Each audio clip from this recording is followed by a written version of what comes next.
ડીએમઆઈટીના આ વિડીયો સેમિનારમાં તમે ડીએમઆઈટી પરની ઘણી બધી જાણકારીને મેળવી શકશો, જેમ કે ડીએમઆઈટીનું ફૂલ ફોર્મ શું છે, ડર્મેટોગ્લિફિક્સ કોને કહેવાય, મલ્ટિપલ ઇન્ટેલિજન્સી કેટલા પ્રકારની છે, ડીએમઆઈટી પાછળની સાયન્ટિફિક થિયરી શું છે, તેમજ ડીએમઆઈટી તમારા તેમજ તમારા બાળક માટે કઈ રીતે ઉપયોગી છે તે તમે જાણી શકશો. તો તમે આ વિડીયો સેમિનારને એન્ડ સુધી જરૂરથી જોજો. ડીએમઆઈટી જેનું ફૂલ ફોર્મ થાય છે ડર્મેટોગ્લિફિક્સ મલ્ટિપલ ઇન્ટેલિજન્સ ટેસ્ટ.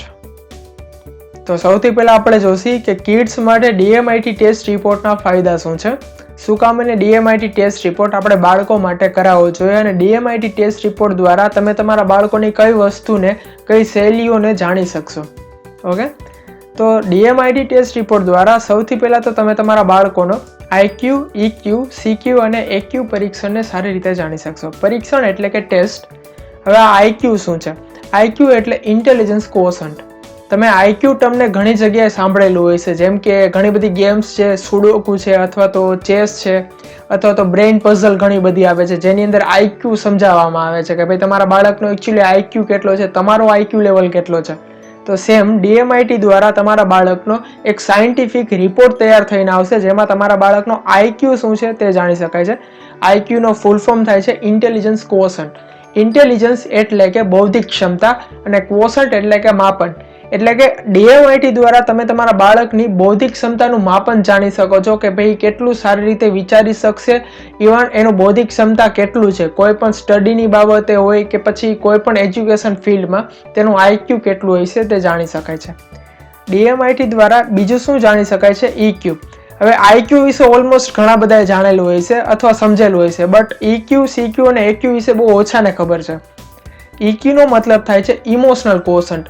જેમ આઈક્યુ એટલે ઇન્ટેલિજન્સ કોશન્ટ થાય છે, એટલે કે બૌદ્ધિક ક્ષમતા થાય છે, તેવી જ રીતે ઈક્યુ એટલે ઇમોશનલ કોશન્ટ, એટલે કે બાળકની જે કાંઈ ઇમોશનલ, જેની ભાવનાત્મક શક્તિ છે એનું માપનની વાત કરે છે.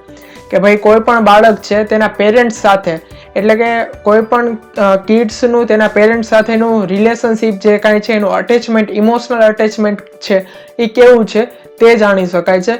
ઇવન કોઈ પણ બાળકનું તેના ભાઈ બહેન છે અથવા તો તેના ફ્રેન્ડ્સ છે તેની સાથેનું ઇમોશનલ બોન્ડિંગ કેવું છે તે ઈક્યુ દ્વારા જાણી શકાય છે. સેમ એવી જ રીતે આવે છે સીક્યુ. સીક્યુનો મતલબ થાય છે ક્રિએટિવ કોશન્ટ. ક્રિએટિવનો મતલબ થાય છે સર્જનાત્મક, કે તમારા બાળકની સર્જનાત્મક શક્તિ કેવી છે. જેમ બૌદ્ધિક શક્તિ એટલે કે આઈક્યુ થાય છે, એવી જ રીતે સીક્યુ એટલે ક્રિએટિવ કોશન્ટ, બાળકની સર્જનાત્મક શક્તિ કેવી છે, કોઈ પણ કાર્ય છે તે એની પાછળ કેટલું સર્જનાત્મક રીતે વિચારશે, કેટલું ક્રિએટિવલી વિચારશે, તેનું કોઈ પણ વસ્તુ માટે ઇમેજિનેશન અથવા વિઝ્યુલાઇઝેશન કેવું છે તે જાણી શકાય છે. અને છેલ્લે આવે છે એક્યુ. એક્યુ એટલે એડવર્સિટી કોશન્ટ. એડવર્સિટી એટલે સિમ્પલ અર્થ થાય છે જજમેન્ટ અથવા તો કોઈ પણ ડિસિઝન, કે ઇન ફ્યુચર તમારું બાળક છે એ આગળ કેવું ડિસિઝન લેશે, કેવું એનું જજમેન્ટ હશે કોઈ પણ સિચ્યુએશનમાં, તો તેને જાણવા માટે એક્યુ આવે છે. તો એવી જ રીતે ડીએમઆઈટી દ્વારા તમે તમારા બાળકનો આઈક્યુ, ઈક્યુ, સીક્યુ અને એક્યુ પરીક્ષણ એટલે કે ટેસ્ટ કરાવી શકો છો, તેનું લેવલ જાણી શકો છો કે ભાઈ કોઈ પણ બાબતે તેનું કેવું માપન છે, બૌદ્ધિક રીતે અથવા તો સર્જનાત્મક રીતે અથવા તો ભાવનાત્મક રીતે, તો તે વસ્તુ જાણી શકો છો. બીજું શું છે? ડીએમઆઈટી ટેસ્ટ રિપોર્ટ દ્વારા તમે તમારા બાળકની શીખવાની શૈલી એટલે કે સ્ટાઇલ, કે બાળકની શીખવાની સ્ટાઇલ કેવી છે તે જાણી શકો છો. હવે સ્ટાઇલ કોઈ પણ બાળકની શીખવાની ટોટલ 3 પ્રકારની હોય છે. ઓકે, ફર્સ્ટ છે એ ઓડિટરી એટલે કે સાંભળીને શીખવું, સેકન્ડ છે વિઝનરી એટલે કે જોઈને શીખવું, અને ત્રીજી આવે છે એ છે કાઇનેસ્થેટિક. હું એક એક્ઝામ્પલ આપીને સમજાવું કે કઈ વસ્તુ કઈ રીતે છે અને શું સમજાવે છે. ફર્સ્ટ છે ઓડિટરી. ધારો કે કોઈ પણ બાળક છે તે સ્કૂલે ભણવા માટે જાય છે, ટીચર જ્યારે તેને કોઈ પણ ટોપિકને સમજાવે છે અથવા કોઈ પણ હિસ્ટ્રીનો ટોપિક હશે કે કોઈ પણ ટોપિકની જ્યારે સંભળાવે છે ત્યારે બાળક તે વસ્તુને સાંભળીને શીખે છે. ઓકે, જેમ કે ટીચર કોઈ પણ ટોપિકને સમજાવે છે તો બાળક શું કરશે, તો તેને સાંભળશે અને સાંભળીને શીખશે, તો તે શૈલીને કહેવાય ઓડિટરી. તેના પછી આવે છે વિઝન. તો એ કઈ રીતે? તો કોઈ પણ ટોપિકને જ્યારે મેડમ બોર્ડની અંદર લખીને અથવા એક્ઝામ્પલ આપીને એને લખીને શીખડાવે છે અને બાળક તે વસ્તુને જોવે છે, કોઈ પણ ડાયાગ્રામને અથવા તો કોઈ પણ ચિત્રને જોઈને તે શીખે છે, તો તેને કહેવાય વિઝનરી. ઓકે, અને એના પછી નેક્સ્ટ જે થર્ડ છે એ છે કાઇનેસ્થેટિક, કે કોઈ પણ બાળકને જ્યારે ટીચર તેને હોમવર્ક માટે, પ્રેક્ટિકલ માટે કોઈ પણ એક્ઝામ્પલ તરીકે કોઈ પણ એક્ઝામ્પલ્સ છે અથવા તો કોઈ પણ મેથ્સના પ્રોબ્લેમ છે તે ઘરેથી કરવા માટે આપે છે અને બાળક તે વસ્તુને એઝ અ પ્રેક્ટિકલી ઘરેથી શીખીને પોતાની જાતે શીખે છે તો તેને કહેવાય પ્રેક્ટિકલી એટલે કે કાઇનેસ્થેટિક. તો આવી 3 પ્રકારની શૈલી હોય તો તમારા બાળકની સૌથી વધારે કઈ સારી શૈલી છે તે વસ્તુ DMIT ટેસ્ટ રિપોર્ટ દ્વારા જાણી શકાય છે. તેના પછી શું જાણી શકાય છે તો બાળકની શીખવાની પદ્ધતિઓ. હવે પદ્ધતિઓ ઘણી બધી હોય છે, જેમ કે લર્નિંગ મેથડ્સ કે જેમ કે રમતગમત સાથે શીખવું અથવા તો મ્યુઝિક સાથે કેવી રીતે લર્નિંગ કરવું, તો એવી ઘણી બધી પ્રકારની પદ્ધતિઓ છે. તો તમારા બાળક માટે સૌથી પર્ટિક્યુલરલી બેસ્ટ કઈ પદ્ધતિ છે તે તમે જાણી શકો છો. બીજું શું DMIT દ્વારા જાણી શકાશે તો DMIT રિપોર્ટ દ્વારા તમે તમારા બાળકની જન્મજાત ક્ષમતાઓ અને શક્તિઓને જાણી શકશો. જન્મજાત ક્ષમતા એટલે કે ઇનબોર્ન એબિલિટી, કે તમારા બાળકની એકચ્યુઅલી ઇનબોર્ન એબિલિટી શું છે, અને તેનું શક્તિ એટલે કે પોટેન્શિયલ. હવે ઘરમાં ધારો કે 2 ભાઈ બહેન છે અથવા 2 ભાઈઓ છે તો બંને વચ્ચેની ઇનબોર્ન એબિલિટીઝ અલગ અલગ હશે. ઇવન ભાઈ બહેનની અંદર ઘણી બધી જગ્યાએ પોટેન્શિયલ એટલે કે પોતાની સ્ટ્રેન્થ અને વીકનેસ પણ અલગ અલગ હશે. તો તમારા બાળકની એકચ્યુઅલી ઇનબોર્ન એબિલિટીઝ શું છે અને તેનું પોટેન્શિયલ શું છે તે વસ્તુ તમે DMIT ટેસ્ટ દ્વારા જાણી શકો છો. ઇવન DMIT ટેસ્ટ દ્વારા તમે તમારા બાળકની તેના જે મગજ છે તેના ટોટલી જેટલા લોબ્સ છે તેની કાર્યક્ષમતા જાણી શકો છો અને તેના કાર્યનો અહેવાલ એટલે કે રિપોર્ટ એક જનરેટ થાય છે કે ભાઈ તમારા બાળકનું એકચ્યુઅલી મગજ કેવી રીતે વર્ક કરે છે. હવે મગજની અંદર ટોટલ 10 લોબ છે. ઓકે, આવી રીતે ટોટલ અહીંયા આપણને 5 લોબ્સ દેખાય છે, એવી રીતે પાછળની સાઈડ બીજા 5 લોબ્સ છે. ઓકે, તો તમારા બાળકના ટોટલ 10 લોબ છે જેના પોતાના સર્ટેન ફંક્શન છે. તો તમારા બાળકના સૌથી વધારે કયા એક્ટિવ ફંક્શન છે તમે તેને જાણી શકો છો.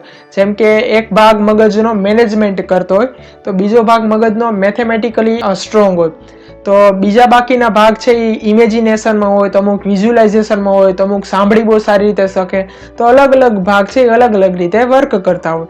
તો તમારા બાળકનો સૌથી બેસ્ટ ભાગ અને કેટલું એક્ટિવ છે તે વસ્તુ જાણી શકો છો. તેના પછી તમે તમારા બાળકના જમણા અને ડાબી બાજુની મગજની જે જાગૃતિ અહેવાલ છે એટલે કે ડાબું મગજ અને જમણું મગજ છે તો તેમાંથી સૌથી વધારે કયું સ્ટ્રોંગ છે અને કેટલું એક્ટિવલી વર્ક કરે છે તે જાણી શકો છો. પછી બાળકનો વ્યક્તિત્વ અહેવાલ.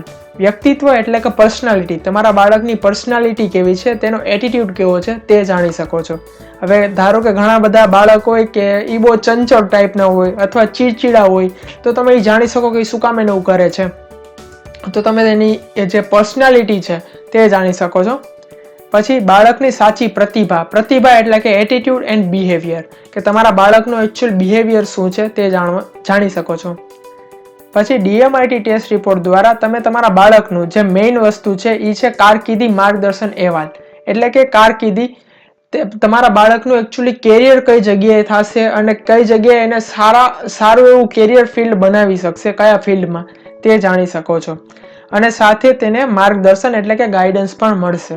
તો DMIT દ્વારા તમે ઘણી બધી વસ્તુ બાળકની અંદરથી જાણી શકો છો, જેમ કે બાળકનો ઇમોશનલ સ્ટેટમેન્ટ કેવો છે અથવા તો બાળકનું મગજ કઈ રીતે કામ કરે છે, એની ઇનબોર્ન એબિલિટીઝ શું છે, એનું પોટેન્શિયલ શું છે.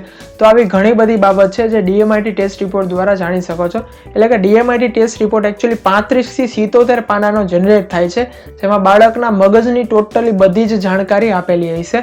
ઇવન છેલ્લે જેમાં બાળકનું કારકિર્દી એટલે કે તેનું કેરિયર કઈ દિશામાં છે અથવા કેવી રીતે કયા ફિલ્ડમાં બનાવવું જોઈએ, જે સૌથી મોટો પ્રશ્ન છે કોઈ પણ પેરેન્ટ્સ માટેનો, તો તે વસ્તુ અહીંયા જાણી શકાય છે. હવે આપણે જોશી ડર્મેટોગ્લિફિક્સની સાયન્ટિફિક થિયરી શું છે. DMIT પાછળની થિયરી. DMIT પરીક્ષણ એ ડર્મેટોગ્લિફિક્સ મલ્ટિપલ ઇન્ટેલિજન્સ ટેસ્ટ છે અને તે વૈજ્ઞાનિકો અને તબીબી નિષ્ણાતો દ્વારા સાબિત થયેલી પદ્ધતિ છે. વૈજ્ઞાનિકો અને તબીબી નિષ્ણાતો દ્વારા DMIT પરીક્ષણની પદ્ધતિને ઘડવામાં આવેલી છે. એટલે કે શું કહે છે કે DMIT પરીક્ષણ જે કાંઈ છે તેને તબીબી નિષ્ણાત એટલે કે મેડિકલ એક્સપર્ટ અને વૈજ્ઞાનિકો એટલે કે સાયન્ટિસ્ટો દ્વારા સાબિત થયેલી એક આ પદ્ધતિ એટલે કે મેથડ છે.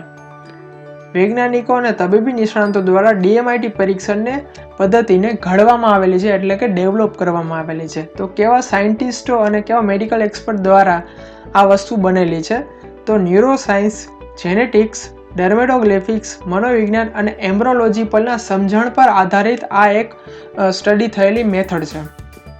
ન્યુરોસાયન્સ એટલે કે શું? તો ન્યુરોસાયન્સ એટલે કે જે બ્રેનની અંદર જે આપણા ન્યુરો સેલ્સ છે તેના ઉપર જે કોઈ સ્ટડી કરે છે તેવા સાયન્ટિસ્ટને ન્યુરોસાયન્સ એટલે કે ન્યુરોલોજિસ્ટ કહેવાય. જેનેટિક્સ એટલે કે ડીએનએ પરના જે સ્ટડી કરતા હોય તો તેવા વૈજ્ઞાનિકોને જેનેટિક્સ કહેવાય. ડર્મેટોગ્લિફિક્સ એટલે કે જે ચામડીઓ પરની આકૃતિ છે, જે ફિંગરપ્રિન્ટ્સ છે તેના ઉપરનું જે કાંઈ અધ્યયન છે તેને ડર્મેટોગ્લિફિક્સ કહેવાય. મનોવિજ્ઞાન એટલે કે સાયકોલોજિસ્ટ એટલે કે જે હ્યુમન બ્રેન અને હ્યુમન સાયકોલોજી ઉપર જે સ્ટડી કરતા હોય તો તેવા સાયન્ટિસ્ટને અને તેવા વિજ્ઞાનને મનોવિજ્ઞાન કહેવાય. એમ્બ્રોલોજી એટલે કે માતાના ગર્ભમાં જ્યારે બાળકનો જન્મ થાય છે તો તેના ઉપર જે કોઈ વ્યક્તિ સ્ટડી કરે છે તેને એમ્બ્રોલોજી કહેવાય.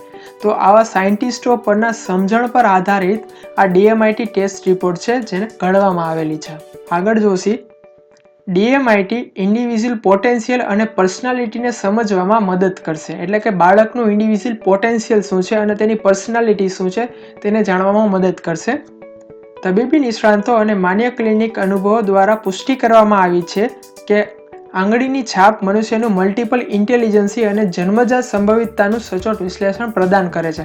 એટલે કે શું કહે છે કે મેડિકલ એક્સપર્ટ્સ છે તેના દ્વારા એક વસ્તુ જાણવામાં આવેલી છે કે ભાઈ કોઈ પણ આંગળીની જે છાપ છે, ફિંગરપ્રિન્ટ્સ છે, તેનું મનુષ્યનું મલ્ટિપલ ઇન્ટેલિજન્સી એટલે કે મનુષ્યનું જે બ્રેઇન છે, તેનું મગજ છે, તેનું જે ઇન્ટેલિજન્સી છે તેની સાથે કોઈ જન્મજાત સંભવિતતા એટલે કે કોઈ પણ કનેક્શન છે. અને જે આંગળીની છાપ છે તેનું વિશ્લેષણ એટલે કે જે બ્રેઇન છે તેના વિશે કંઈક કહે છે, તેના કોમ્યુનિકેશન સાથે કંઈક રિલેટેડ છે તે જાણવામાં આવેલું છે. પરંપરાગત રીતે માત્ર બુદ્ધિની ડિગ્રી માટે માપન સાધન તરીકે ફક્ત IQ ટેસ્ટ પરીક્ષણનો જ ઉપયોગ થતો હતો. એટલે કે શું કહે છે કે વર્ષો પહેલાં IQ ટેસ્ટ થતા જ હતા, પણ હવે તેનો ઉપયોગ કઈ રીતે થાય છે? તો હવે તે વસ્તુ DMIT દ્વારા થાય છે, જેની અંદર IQ સિવાય EQ, CQ અને AQ જાણી શકાય છે. ઇવન DMITનો ઉપયોગ કઈ જગ્યાએ થાય છે? તો DMITનો ઉપયોગ સ્કૂલ છે, કોલેજ છે, કોઈ પણ શૈક્ષણિક સંસ્થા છે, હ્યુમન રિસોર્સ મેનેજમેન્ટ એટલે કે HR મેનેજમેન્ટ છે, ચિલ્ડ્રન મેમરી એનહેન્સમેન્ટ પ્રોગ્રામ છે અને કારકિર્દી માર્ગદર્શન અને કારકિર્દી સલાહમાં DMIT ટેસ્ટ રિપોર્ટનો ઉપયોગ થાય છે. હવે આપણે DMIT ટેસ્ટને બે ભાગમાં વિભાજિત કરશી એટલે કે વિતરિત કરશી અને આપણે બંને ભાગને ઇન્ડિવિજ્યુઅલ સમજવાની ટ્રાય કરશી. તો ફર્સ્ટ પાર્ટ છે ડર્મેટોગ્લિફિક્સ એટલે કે DMITનું જે ફૂલ ફોર્મ થાય છે ડર્મેટોગ્લિફિક્સ મલ્ટિપલ ઇન્ટેલિજન્સી ટેસ્ટ. તો આપણે સૌથી પહેલાં ડર્મેટોગ્લિફિક્સને સમજશી, પછી આપણે મલ્ટિપલ ઇન્ટેલિજન્સી શું છે અને કઈ પ્રકારની છે તેને જાણવાની કોશિશ કરશી. ડર્મેટોગ્લિફિક્સ, તો આપણે ડર્મેટોગ્લિફિક્સ શું છે તે જાણી લઈએ. ડર્મેટોગ્લિફિક્સ એ ફિંગરપ્રિન્ટ મેથડનું વૈજ્ઞાનિક વિશ્લેષણ છે. ડર્મેટોગ્લિફિક્સ શબ્દ બે ગ્રીક શબ્દમાંથી ઉદ્ભવેલો છે. એટલે કે ડર્મેટોગ્લિફિક્સ છે તેની આપણે સંધિ છૂટી પાડીએ તો ફર્સ્ટ આવે છે ડર્મા. ડર્માનો મતલબ થાય સ્કિન. સ્કિન એટલે કે ત્વચા, આપણી જે કાંઈ ચામડી છે તેની વાત કરે છે. અને બીજો પાર્ટ છે એ છે ગ્લિફ. ગ્લિફ એટલે કે કર્વ એટલે કે આકૃતિ. ડર્મા અને ગ્લિફ બંને શબ્દને જ્યારે જોઈન્ટ કરીએ ત્યારે ડર્મેટોગ્લિફિક્સ બને છે. અને આનો પૂરો મતલબ થાય છે કે આપણે ફિંગરપ્રિન્ટ્સ છે એટલે કે આપણી જે ત્વચા છે તેની જે કાંઈ આકૃતિ છે તે શું છે તેની વાત કરે છે. ઓકે, ડર્મેટોગ્લિફિક્સના ફાધર ડૉક્ટર હેરોલ્ડ કમિન્સને સર્વવ્યાપક રીતે ડર્મેટોગ્લિફિક્સના ફાધર તરીકે સ્વીકારવામાં આવે છે. એટલે કે ડર્મેટોગ્લિફિક્સની જે થિયરીને રજૂઆત કરેલી તે વ્યક્તિ ડૉક્ટર હેરોલ્ડ કમિન્સ, જેને સર્વવ્યાપક રીતે ડર્મેટોગ્લિફિક્સના ફાધર તરીકે સ્વીકારવામાં આવેલા છે. હેરોલ્ડ દ્વારા એન્થ્રોપોલોજીથી જેનેટિક્સ સુધીના ફિંગરપ્રિન્ટ્સ વિશ્લેષણના તમામ પાસાઓનો અભ્યાસ તેમજ એમ્બ્રિયોલોજીથી લઈને મેલ ફ્રોમ હેન્ડ્સનું અધ્યયન કરેલું હતું. એટલે કે 2 થી 7 આંગળીઓ તેમજ એમ્બ્રિયોલોજી એટલે કે જે માતાના ગર્ભમાં બાળક જન્મે છે તો તેના જે કંઈ ફિંગરપ્રિન્ટ્સ છે તેનું પણ તેને અધ્યયન કરેલું. અને આ બધી જ વસ્તુને તેને પોતાની બુક ફિંગરપ્રિન્ટ્સ પામ એન્ડ સોલની અંદર આ વસ્તુને મેન્શન કરેલી છે. એટલે કે ભાઈ આપણી ફિંગરપ્રિન્ટ્સ છે કઈ રીતે ડેવલપ થાય છે, તેની અંદર ડેલ્ટા અને કોર શું છે, ઇવન આપણી ફિંગરપ્રિન્ટ્સના કઈ જગ્યાએ યુઝ છે, તો તે બધી જ વસ્તુને મેન્શન કરેલી હતી. અને આ જ બુકને બાઇબલ ઓફ ડર્મેટોગ્લિફિક્સ કહેવાય છે. તેના પછી આવે છે મલ્ટિપલ ઇન્ટેલિજન્સી, જે સેકન્ડ પાર્ટ છે. મલ્ટિપલ ઇન્ટેલિજન્સ એ મગજના લોબ્સ અને તેના ઉપયોગ સમજવાની એક વૈજ્ઞાનિક પદ્ધતિ છે. દરેક વ્યક્તિની ઓછામાં ઓછી 8 મલ્ટિપલ ઇન્ટેલિજન્સી હોય છે. મલ્ટિપલ ઇન્ટેલિજન્સીના દરેકના જુદા જુદા ગુણો છે. DMIT ટેસ્ટથી કોઈપણ વ્યક્તિની જન્મજાત મલ્ટિપલ ઇન્ટેલિજન્સી શોધી શકાય છે. હવે આ જે કાંઈ મલ્ટિપલ ઇન્ટેલિજન્સીનો તમને ચક્ર દેખાય છે તેની અંદર 8 પ્રકારની મલ્ટિપલ ઇન્ટેલિજન્સી દેખાડેલી છે. હરેક વ્યક્તિની મલ્ટિપલ ઇન્ટેલિજન્સી અલગ અલગ હોય છે અને તે જ પ્રમાણે કોઈ પણ વ્યક્તિનો ઇન્ટરેસ્ટ બને છે. એટલે કે કોઈ પણ બાળકનો જે કાંઈ ઇન્ટરેસ્ટ છે એ આ 8 મલ્ટિપલ ઇન્ટેલિજન્સી ઉપરથી ડિફાઇન થાય છે અને આ મલ્ટિપલ ઇન્ટેલિજન્સી આગળ જતા તેનો કેરિયર ગ્રાફ જનરેટ થાય છે. તો હું 8 વિશે સમજાવી દઉં. તો ફર્સ્ટ છે બોડી કાઇનેસ્થેટિક એટલે કે બોડી સ્માર્ટ. તો આ એવા વ્યક્તિની વાત કરે છે જે સ્પોર્ટ્સમેન છે, જેમ કે વિરાટ કોહલી છે, ધોની છે. તો એવા સ્પોર્ટ્સમેન જેને સ્પોર્ટ્સની બાજુ ઇન્ટરેસ્ટ છે તો તેવા લોકોની મલ્ટિપલ ઇન્ટેલિજન્સી કાંઈક બોડી સ્માર્ટ જેવી હશે. તેના પછી આવે છે પીપલ સ્માર્ટ. પીપલ સ્માર્ટ એટલે કે ઇન્ટરપર્સનલ સ્માર્ટ. ઇન્ટરપર્સનલ સ્માર્ટ એવા વ્યક્તિઓ કે જેને બીજા વ્યક્તિઓ સાથે કોમ્યુનિકેશન કરી અથવા તો વાર્તાલાપ કરવી ગમે. તેવા લોકો થોડાક વ્યવહારુ હોય. આપણે ઘણીવાર કહેતા હોઈએ છીએ કે ભાઈ મારું બાળક છે એ ઘણું બધું વ્યવહારુ છે, સમાજમાં બહુ સારી રીતે રહી શકે છે, ફેમિલી મેમ્બર સાથે અથવા ફ્રેન્ડ સાથે બહુ સારી રીતે રહી શકે છે. તો એવા લોકો આગળ કેરિયોગ્રાફી લોકોનો કેવો હોય છે, તો જેમ કે સેલ્સમેન છે અથવા તો કોઈ બિઝનેસ પર્સન છે, તો એ લોકો પીપલ સ્માર્ટ હોય. કારણ કે એ લોકોને કમ્યુનિકેશન બહુ સારી રીતે ફાવે છે. લોકોના પ્રોબ્લેમ્સને કેવી રીતે આઈડેન્ટિફાઈ કરવા, તેને કઈ રીતે રજૂઆત કરવી, તેને કઈ રીતે સોલ્વ કરવા, તો તે વ્યક્તિને પીપલ સ્માર્ટ કહેવાય. તો તે લોકોનો ઇન્ટરેસ્ટ કંઈક આવો હોય છે. તેના પછી આવે છે વર્ડ સ્માર્ટ. વર્ડ સ્માર્ટ એટલે કે એવા વ્યક્તિ જેને શબ્દો સાથે રમત કરવી ગમે છે. જેમ કે કોઈ પણ પોએટ છે અથવા તો રાઇટર છે, તો એ બધા લોકોની જે કંઈ સ્માર્ટનેસ છે તો એ વર્ડ સ્માર્ટ જેવી હશે, જેની મલ્ટિપલ ઇન્ટેલિજન્સી વર્ડ સ્માર્ટ જેવી હશે. તેના પછી આવે છે લોજિકલ સ્માર્ટ. લોજિકલ સ્માર્ટ એટલે એવા વ્યક્તિ જેને આંકડાઓ સાથે એટલે કે અંક છે, નંબર્સ છે, તેની સાથે રમત કરવી ગમે. જેમ કે સીએ છે, ફાઇનાન્સમાં છે, બેન્કિંગ સેક્ટરમાં છે, તો તેવા લોકોની મલ્ટિપલ ઇન્ટેલિજન્સી આવી રીતે હશે કંઈક. તેના પછી આવે છે નેચર સ્માર્ટ. તો નેચર સ્માર્ટ એવા વ્યક્તિ હોય છે જેને કુદરત સાથે રહેવું ગમે છે. કુદરતની કોઈ પણ બાબત છે, જેમ કે નેચરને રિલેટેડ, જેમ કે કોઈ પણ પ્રાણીઓ છે અથવા તો ગાર્ડનિંગ છે અથવા તો જે ખેતીની બાજુ જે કાંઈ નોલેજ છે, તો એ બાજુનું જે કાંઈ કેરિયર ફિલ્ડ છે તેના વિશેનો જેને ઇન્ટરેસ્ટ હોય તો તેવા લોકોને નેચર સ્માર્ટ કહેવાય. તેના પછી આવે છે સેલ્ફ સ્માર્ટ. સેલ્ફ સ્માર્ટ એટલે ઇન્ટ્રાપર્સનલ એબિલિટીઝ. એટલે એવા વ્યક્તિ હોય જે થોડાક એકલવડા ટાઈપના હોય. એવા વ્યક્તિ ઓલમોસ્ટ ફિલોસોફર હોય કે જે પોતાને બહુ સારી રીતે સમજતા હોય, ઇવન તેને ફિલોસોફી પણ બહુ સારી રીતે આવડતી હોય.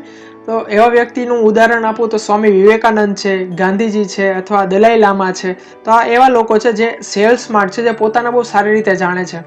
તેના પછી આવે છે પિક્ચર સ્માર્ટ. પિક્ચર સ્માર્ટ એટલે એવા વ્યક્તિ જેને ફોટોગ્રાફીમાં અથવા તો ગ્રાફિક્સને રિલેટેડ કોઈ પણ ઇન્ટરેસ્ટ છે.